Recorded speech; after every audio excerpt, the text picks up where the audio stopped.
Coucou les amis, c'est Sandra, j'espère que vous allez bien aujourd'hui, que vous êtes en pleine forme. Alors aujourd'hui, je voulais vous parler du blog, de création d'un blog quand on est un auteur indépendant. À quoi ça sert finalement de créer un blog quand on est un auteur indépendant? En réalité, quel sens ça peut avoir? Donc si vous lisez, si vous avez lu comme moi des conseils pour développer son activité en tant qu'auteur, enfin avoir des lecteurs. Vous avez peut-être vu dans la liste créer un blog. Ça paraît un incontournable, créer un blog, mais au final, est-ce que vraiment ça a du sens? Est-ce que c'est si important que ça? Est-ce qu'on en a vraiment besoin? Donc je vais vous parler un peu de ma petite expérience et puis je vais essayer aussi de me référer à d'autres personnes. Alors, premièrement, je pense que la question à se poser avant de vous lancer là-dedans, c'est de vous demander si vous allez sur des blogs d'auteurs, que ce soit des auteurs indépendants ou des auteurs publiés par des maisons d'édition. Si oui, ben pourquoi? Voilà, qu'est-ce qui fait que vous y allez? Qu'est-ce qui vous intéresse? Est-ce que vous vous êtes abonné à leur blog? Qu'est-ce qui vous attire sur ces blogs? Qu'est-ce que vous regardez? Voilà, vous vous posez ces questions-là. Et sinon, pourquoi aussi? C'est-à-dire, pourquoi vous n'en voyez pas l'utilité? Pourquoi ça vous attire pas? Qu'est-ce qui vous parle pas dans cette démarche? Voilà, donc partir de là.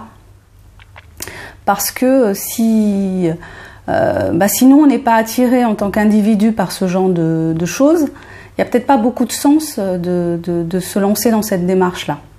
Voilà, donc je pense que cette question-là, elle est à se poser au départ, parce que quand même, mettre en place un blog, c'est quelque chose qui prend quand même un certain temps.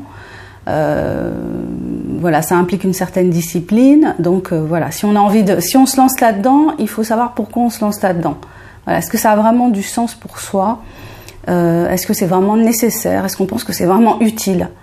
Ne pas forcément suivre ce qu'on vous dit aveuglément parce que un tel qui effectivement fonctionne bien en auto-édition, grâce à son blog, a réussi à se créer une liste d'abonnés et puis vend ses livres.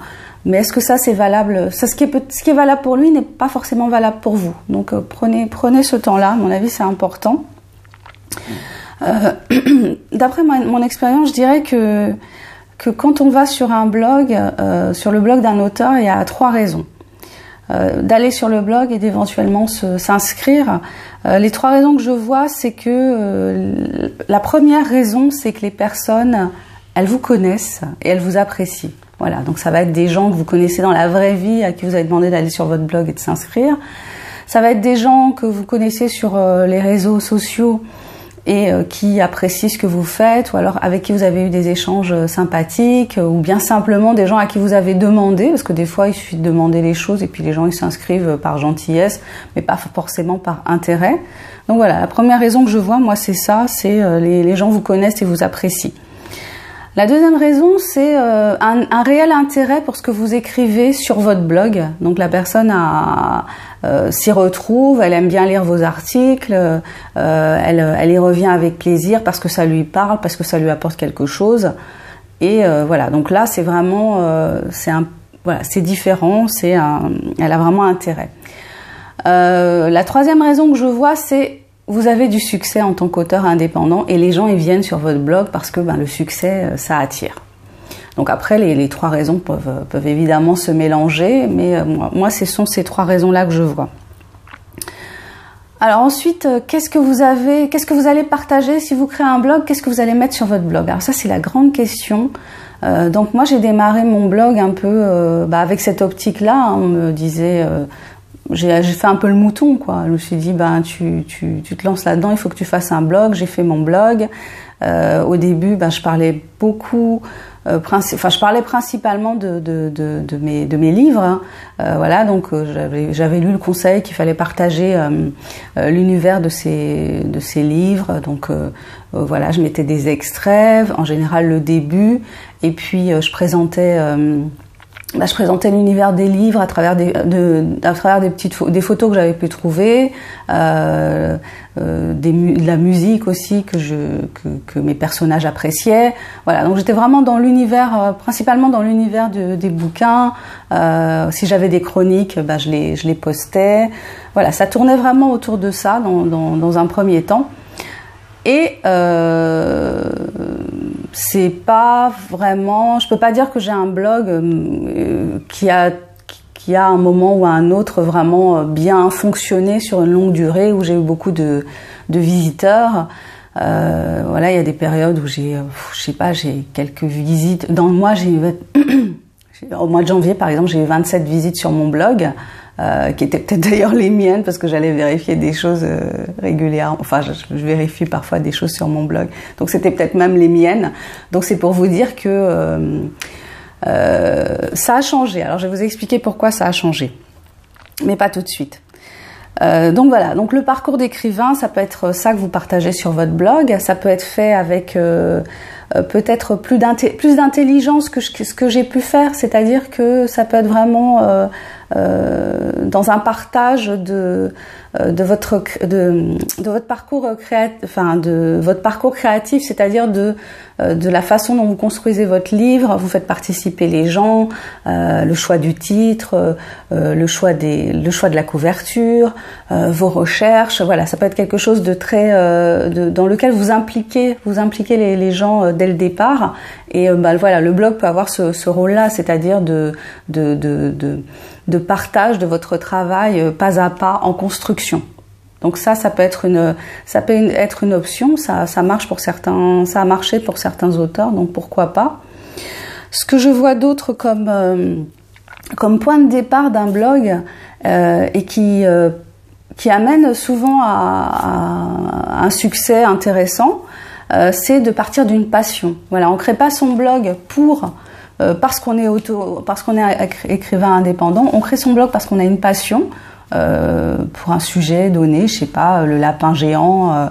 Je crois que c'est le lapin géant des Cévennes, ou je sais plus. Voilà, vous avez une passion pour le lapin géant. Vous créez un blog, vous allez parler, vous allez écrire des articles régulièrement sur le sujet. Vous allez attirer du coup des gens qui sont passionnés par le même sujet que vous. Et au bout d'un certain temps, voilà, vous avez décidé d'écrire un livre sur le lapin géant. Et puis voilà, les gens, ils vous connaissent déjà du fait de votre blog, et ça augmente les chances que ils soient intéressés par votre livre, et puis ils vous l'achètent. Donc ça se fait. Il y a pas mal de succès comme ça qui se sont faits. Les gens tenaient un blog, ils ont compilé un certain nombre d'articles sur leur blog, ils en ont fait un livre. Et le livre, voilà, se vend parce que ils avaient déjà réussi à créer une liste de fans, en fait. Ils avaient déjà des gens qui étaient intéressés par ce qu'ils allaient produire. Donc le blog, ça peut être aussi ça. Ça peut être aussi un moyen de partager une passion. Et puis petit à petit, de faire de cette passion des écrits qui seront diffusés de manière plus large. Autre possibilité quand on tient un blog, et que le problème du contenu. Alors je suis écrivain, je veux créer mon blog, voilà, ça y est, mais je sais pas quoi mettre dessus. J'ai parlé un peu de mes bouquins. Après, est-ce que mon blog c'est juste une vitrine de mes livres et puis je le laisse comme ça et c'est ok, ou alors est-ce que j'ai envie de le faire vivre au quotidien? Alors une façon de faire assez simple finalement, c'est de faire des chroniques, voilà, parce qu'en général quand on écrit on lit beaucoup, et faire des chroniques, ça peut être une façon d'animer son blog, une façon assez simple d'animer son blog, simple entre guillemets, parce que faire des chroniques c'est pas si évident que ça, mais voilà, on peut chroniquer régulièrement sur son blog. Disons que vous êtes un lecteur, quelqu'un qui lit régulièrement, que vous lisez un livre par semaine. Ça fait déjà un contenu, voilà, une 50aine d'articles dans une année. Si vous êtes régulier, si vous êtes discipliné, c'est déjà un bon rythme. Donc ça peut être une option. Autre option plus vaste, ça peut être de partir peut-être un peu dans toutes les directions. C'est-à-dire que vous avez des passions, vous allez parler de vos passions sur votre blog. Vous allez parler de vos livres et de la façon dont vous les écrivez. Vous allez demander aussi des conseils sur la création des couvertures, sur le choix du titre. Voilà, vous allez exposer, vous allez peut-être avoir envie de partager de façon plus large sur ce que vous êtes. Donc je disais les passions, mais ça peut être aussi les passions, les centres d'intérêt. Voilà. Après vous allez partager les événements auxquels vous participez. Voilà. Donc sur le blog, vous allez regrouper plusieurs aspects de vous-même. Ça va pas être simplement l'écrivain. Et ça, peut-être que ça peut être justement plus... ça peut peut-être attirer plus les gens, je ne sais pas. Voilà, donc après, voir avec quoi on est à l'aise. Surtout ne pas faire faire un blog, ça ne veut pas dire tout donner de soi, tout dire de soi. Donc bien choisir ce qu'on a envie de partager, ce qu'on n'a pas envie de partager. Il faut se préserver, c'est vrai que la toile, elle donne une impression comme ça de liberté, on peut un peu dire ce qu'on veut, on est dans notre espace, on est entre le privé et le public, c'est assez étrange parfois, mais voilà, il faut quand même être conscient de ses limites et faire les choses avec lesquelles on est à l'aise. On est à l'aise, voilà. Si on veut rester vraiment dans ce qui est pro entre guillemets, parce que bon, quand on est écrit, on met tellement de soi dedans que voilà. Mais bon, ensuite, ce dont je voulais vous parler, c'est du contenu proprement dit. Donc j'en ai un petit peu parlé, mais comment trouver du contenu à mettre sur son blog, et c'est ça qui est, je pense, le plus difficile, c'est trouver du contenu, savoir ce qu'on va écrire, parce que souvent les gens vous disent oui, tu crées un blog, ok, je crée mon blog, mais il faut que je l'alimente, il faut que j'attire les gens. Donc déjà, pour attirer les gens, c'est pas simple. Je trouve que c'est pas quelque chose de simple d'attirer les gens sur son blog. Donc le contenu, comment trouver ce dont vous allez parler. Voilà, donc comme je disais, les chroniques, c'est une façon de trouver du contenu. Partager ses passions, c'est une façon de trouver son contenu. Aller voir ce que font les autres aussi, c'est une façon de trouver du contenu. On peut ne pas faire exactement pareil, mais s'inspirer. Voilà, je pense que le mieux, c'est de faire un espèce de brainstorming et puis noter les idées comme elles vous viennent. En fait, plus vous notez d'idées, plus vous aurez d'idées. Plus vous réfléchissez au fait de faire des articles, voilà, plus vous y réfléchirez et plus les idées elles viendront en fait. Et c'est écrire des articles, c'est un bon exercice aussi, parce qu'on est dans cette idée qu'il faut écrire. Peut-être que parfois vous pensez ça, que écrire, c'est avant tout écrire un livre, être sur votre travail en cours. Mais c'est vrai qu'écrire des articles, c'est aussi un exercice intéressant, parce que ça vous oblige à synthétiser votre pensée, ça vous oblige à écrire pour les autres et pas pour vous. C'est-à-dire que quand vous écrivez un article, vous avez envie que les gens le lisent. Donc il faut qu'ils soient intéressés, il faut que vous éveillez leur intérêt. Il y a des petites astuces qu'on utilise comme mettre des points, voilà, 1, 2, 3, 4, voilà, comme ça simplifie un peu, entre guillemets, la façon de transmettre l'information. Ça permet de la transmettre peut-être d'une façon plus, comment on va dire ça, plus attrayante. De quoi je voulais vous parler exactement? Ensuite. Alors, c'est pas parce que vous avez un blog que vous allez vendre des livres. Il faut bien vous mettre ça dans la tête. Avoir un blog, publier régulièrement des articles, c'est pas ça qui va vous faire vendre. Ça peut y contribuer, mais ça peut ne pas y contribuer. Pourquoi on crée un blog? Je pense qu'on le fait avant tout pour être présent, pour montrer qu'on est là, éventuellement montrer qu'on a des choses à dire, pour montrer qu'on a un univers à partager, pour montrer tout ce qu'il y a derrière le bouquin fini. Ça sert à ça, éventuellement. pour que les lecteurs aient un lieu où ils peuvent nous retrouver s'ils veulent aller plus loin par rapport à ce qu'on a écrit. Autre aspect du blog, l'aspect esthétique. Alors moi je suis pas très bien placée pour vous parler de l'aspect esthétique. J'ai un blog qui au niveau visuel n'est pas très très beau. Ça m'a longtemps posé problème. En même temps je me disais je vais pas investir de l'argent dans le visuel de mon blog. Cette démarche-là, c'est pas une démarche que j'avais envie de faire. Jusqu'à présent, c'est pas une démarche que j'ai envie de faire. Ça veut pas dire que je suis pas sensible à l'aspect esthétique. Au contraire, j'aime bien aller sur un blog, trouver que c'est joli, que c'est attrayant. Voilà, je vous mettrai des liens de blogs très bien faits, enfin visuellement attirants. Donc le mien, il est pas du tout comme ça. Et après réflexion, je sais pourquoi. C'est parce que les blogs sur lesquels je vais le plus, que j'apprécie le plus. Alors le blog sur lequel je vais le plus régulièrement s'appelle Devenez meilleur.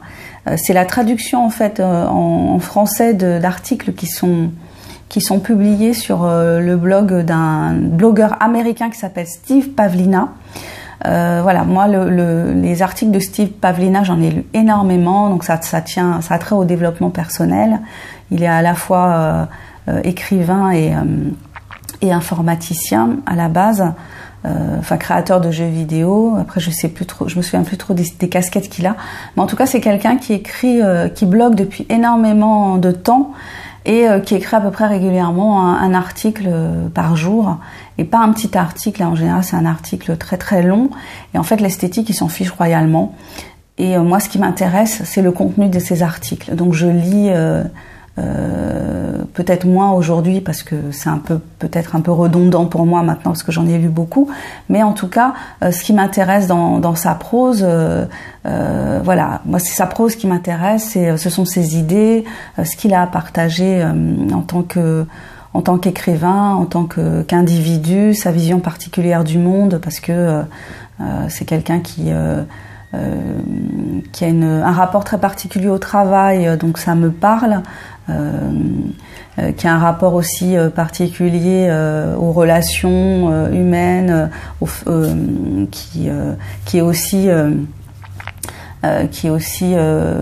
explique aussi son parcours de personnes assez inhibées, qui a beaucoup travaillé sur son inhibition justement pour pouvoir être beaucoup plus à l'aise, et donc voilà, qui en est arrivé, on le suit en fait à travers ses articles, on suit son parcours, et moi c'est un parcours qui me parle, qui m'intéresse. Donc voilà, moi c'est plutôt ce genre de blog qui m'intéresse finalement.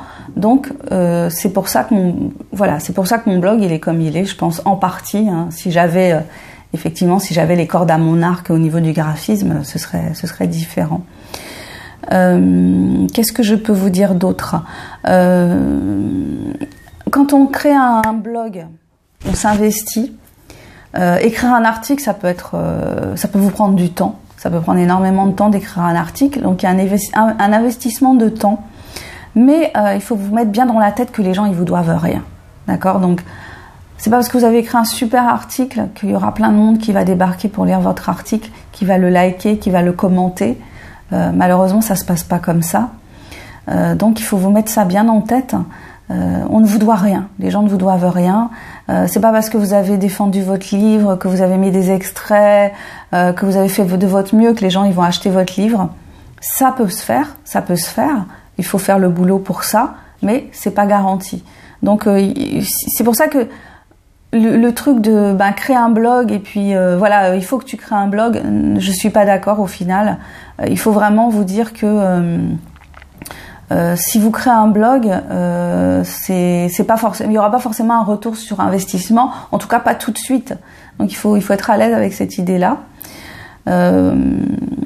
Par exemple, si vous faites aussi des chroniques d'auteurs indépendants, il faut vous dire que peut-être la personne, elle va avoir une espèce de reconnaissance entre guillemets pour ce que vous avez fait, peut-être pas. Donc il faut être à l'aise avec ça, hein, vous dire que c'est pas parce que vous avez lu son livre qu'elle va lire le vôtre, c'est pas parce que vous l'avez chroniqué qu'elle va vous chroniquer. Ça marche pas comme ça. Hein. Si vous faites les choses, c'est parce que vous avez envie de les faire et ne pas attendre forcément quelque chose en retour. Il y a aussi la possibilité aujourd'hui de faire ce qu'on appelle un vlog. Donc on partage aussi des vidéos sur son blog et ça peut être aussi une façon intéressante de faire. Bon, c'est super long là, hein, je m'en rends compte, 20 minutes, mais vous avez, j'espère, appris des choses. Je partage un peu ma petite expérience sur le sujet. Donc j'avais dit au début que ouais, là j'avais évolué au niveau du nombre de visites. Donc là je me suis remise à créer du contenu et je suis plus je suis dans une optique, je sais pas trop quelle est mon optique en vérité, mais peut-être que je m'avance plus vers maintenant quelque chose qui rejoint un centre d'intérêt, à savoir le développement personnel. Et peut-être que finalement j'aurais plus de choses à partager là-dessus que simplement à rester sur mes écrits. Voilà, peut-être que là je suis en train plus de parler de mon parcours, mais d'une façon différente. Ok, ma voix est en train de fatiguer. Je vous remercie si vous êtes allés jusqu'au bout. Je ne sais pas s'il y en aura beaucoup, mais c'est pas grave. Donc je me présente pour ceux qui ne me connaissent pas. Je suis Sandra Ganneval, je suis écrivain indépendant. Je vous invite, si vous le souhaitez, à découvrir mes écrits. Tout est en dessous de la vidéo. Si vous avez aimé cette vidéo, malgré sa longueur, vous pouvez la liker. Si vous ne l'avez pas aimée, faites-le savoir aussi. Vous pouvez aussi vous abonner. Ça me fera plaisir d'avoir un nouvel abonné. Je vous souhaite une excellente journée. Prenez bien soin de vous et je vous dis à bientôt pour la prochaine vidéo. Bye bye.